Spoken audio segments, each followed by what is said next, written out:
Bonjour à tous, je suis de retour. Aujourd'hui on va parler dents, plutôt dentition et traitement orthodontique. Avant de commencer, n'oubliez pas que les vlogs qu'on a tournés durant le séjour surprise à l'étranger sont désormais en ligne sur notre deuxième chaîne, la chaîne Lifestyle. Et donc je vous laisse le lien ici et dans la barre d'infos. Alors on va commencer à parler de mon traitement orthodontique.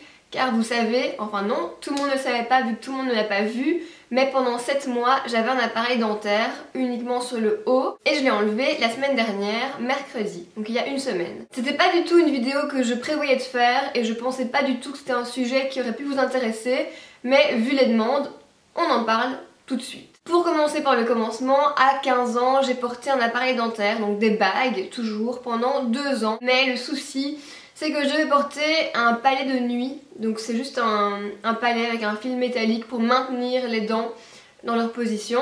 Et comme j'étais jeune et que je m'en foutais un peu, j'ai pris ça à la légère et je n'ai pas été à tous mes rendez-vous. Et ce qui devait arriver arriva, donc au fil des mois, mes dents ont commencé à bouger, mais uniquement d'un côté, donc c'était assez bizarre. J'avais mon incisive latérale qui reculait et mon incisive centrale du coup qui était devant, enfin bref. Je m'en voulais vraiment de ne pas avoir respecté le traitement de nuit. Donc si vous mettez un appareil dentaire et que vous avez un appareil de nuit, mettez-le, parce que je vous assure qu'il n'y a rien de plus embêtant que d'en remettre un quand on en a déjà eu un. Et ça faisait plus ou moins 4 ans que je me tâtais à remettre un appareil. Alors concrètement, quel est le budget à prévoir? Comme vous le savez, ça dépend de plusieurs critères, parce que chaque orthodontiste fixe plus ou moins son budget. Ils ont forcément une moyenne, mais ça peut être un tout petit peu au-dessus, un tout petit peu en dessous. Il faut savoir aussi qu'il y a des bagues métalliques et des bagues en porcelaine, donc qui sont blanches. J'ai choisi évidemment les bagues en porcelaine qui coûtent un peu plus cher. Donc la pose des bagues, donc le premier jour quand vous allez poser votre appareil, la pose coûte 500 € pour des bagues métalliques et 700 pour des bagues en porcelaine. Bon, c'est encore une fois plus ou moins. Ça peut être 600 et 900, ça peut être 400 et 800, j'en sais rien. Une fois que les bagues sont posées, vous devez retourner tous les mois, toutes les 4 à 5 semaines pour apporter les modifications. Bon, généralement, les gens qui n'ont jamais eu d'appareil dentaire, qui n'ont jamais eu de bague, disent quoi? Ah, tu vas resserrer ton appareil. On resserre pas vraiment l'appareil vu que on change carrément le fil qui passe dans toutes les bagues et le fil change en fonction des modifications qu'on va apporter aux bagues. Et il n'y a pas que le fil qui permet d'apporter des modifications, il y a plein d'autres petites choses, des ajouts d'élastique ou des ajouts de tout petits fils autour d'une seule bague. Bref, je suis pas orthodontiste, hein, mais en gros voilà. Donc voilà, c'est cookie. Donc voilà, c'est juste... Mais voilà, il fait bouger l'appareil, c'est possible ça. Donc voilà, c'est juste une nouvelle tension chaque mois qui donne l'impression que l'appareil est resserré. Bref. Évidemment, toutes ces consultations sont payantes, donc une consultation peut varier en fonction du prix de votre orthodontiste, ça peut être 35, 40, 45.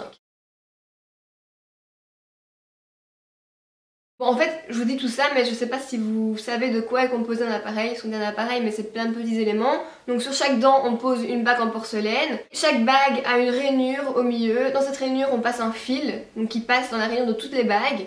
Et ensuite, on place des petits élastiques autour de chaque bague en porcelaine pour coincer le fil et qu'il ne bouge pas. Et on referme le fil aux deux extrémités. En gros, voilà comment se compose un appareil dentaire. Alors niveau douleur, comme je viens de vous le dire, bon, il faut s'attendre à des petites tensions tous les mois. Des fois plus, des fois moins. On prend un petit truc pour faire passer la douleur. C'est bon, c'est vivable. Donc je vais vous mettre des photos d'il y a quelques années quand mes dents avaient déjà bougé. Et on voit clairement que l'incisive latérale est en retrait par rapport à l'incisive centrale. Mais ce qu'on a fait exactement à mes dents, parce qu'on n'a pas fait que ça, je vous expliquerai plus loin dans la vidéo. Voilà, c'est juste pour les photos avant-après pour que vous puissiez comparer.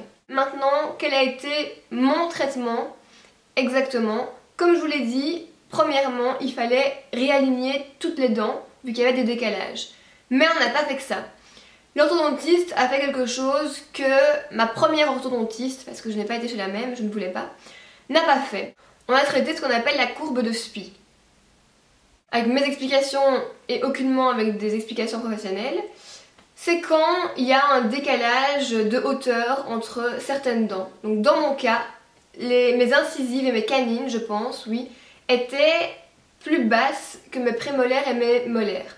Donc quand je souriais, concrètement, ça faisait comme ça. Voilà, j'avais vraiment une courbe. Et on a inversé cette courbe. Donc les premiers mois, c'était vraiment l'alignement.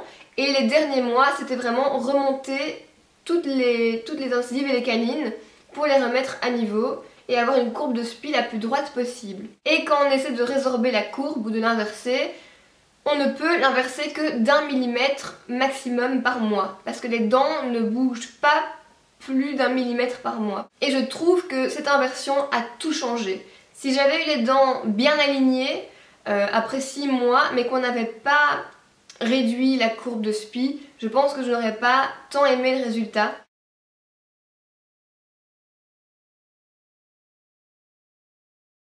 Voilà pour le traitement, et en tout il a duré 7 mois. Et oui, on m'a demandé si les mutuelles remboursaient les traitements orthodontiques.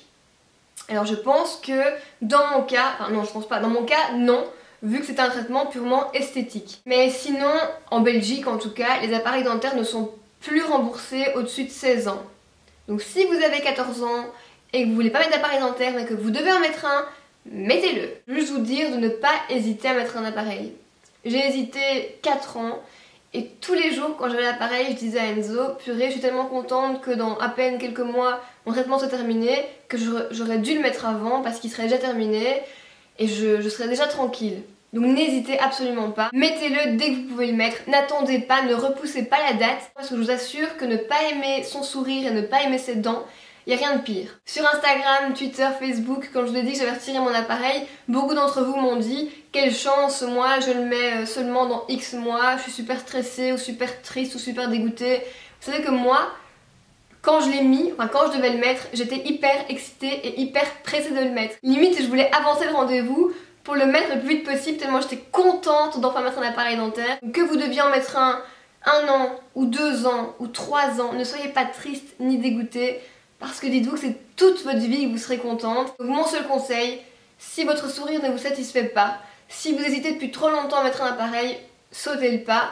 Je l'ai fait, vous pourrez le faire, il n'y a pas de gêne. Au début, il faut le temps de s'habituer et de se dire qu'on a un appareil et de l'assumer. Mais une fois que vous l'assumez, c'est tout. On s'en fout du reste. Visez votre objectif d'avoir un beau sourire, de pouvoir sourire comme vous voulez. Ne pensez qu'à ça et à rien d'autre. Et je vous assure que vous serez motivé, mais fois 1000. Fois même 10 000. Oui, au niveau de l'hygiène, quand on a un appareil dentaire, au-delà de se brosser les dents avec votre brosse à dents classique, il faut que vous achetiez des mini brosses à dents comme ça, qu'on trouve en pharmacie. Voilà, ce sont des mini brosses à dents pour vraiment pouvoir atteindre entre les bagues, et même quand on retire son appareil, à mettre dans son sac, c'est hyper pratique. N'oubliez pas que j'organise 2 meet-up, ça fait 4. 2 meet-up, un à Bruxelles, un à Paris. Tout est en barre d'infos, j'ai créé 2 événements Facebook, un pour chacun. Vous aurez les dates et les heures sur les événements Facebook, ainsi que les lieux. Mais n'oubliez pas, si vous venez, de bien joindre l'événement Facebook. Au moins on peut un peu voir combien vous serez à venir, c'est important. Et voilà, moi je suis super contente et j'ai vraiment hâte de vous voir. Je suis contente que ces meet-up vont enfin se réaliser. J'en fais que 2 parce que j'ai pas le temps d'en faire plus. Mais dès que j'aurai un moment, j'en programmerai d'autres.